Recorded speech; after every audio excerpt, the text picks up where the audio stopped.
Well, General Robert E. Lee stood on top of this 60-foot column for nearly 140 years, and now it's been 2 years since the statue was taken down. You see some work being done. That's not actually at the column. That's some construction happening at the World War II Museum behind it.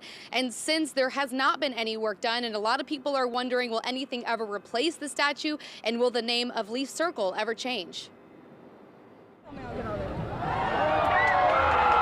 On May 19, 2017, the General Robert E. Lee statue was removed from Lee Circle. Nearly 2 years later, the column still sits empty. The statue still sits in a city warehouse.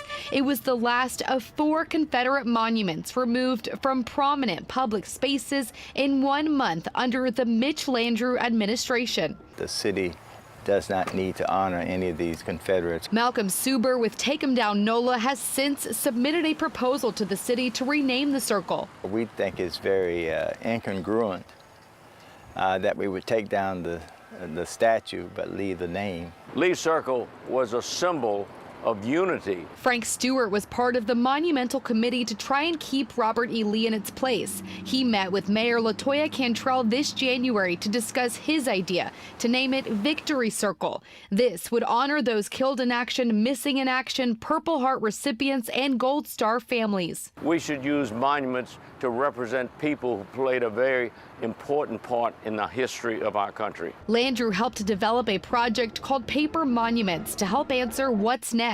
In an interim report earlier this year, the project shared the public's ideas.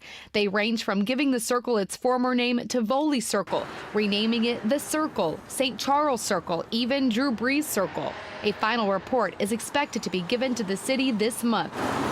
A city spokesperson told us the Cantrell administration is open to possibilities, but there are no defined plans yet.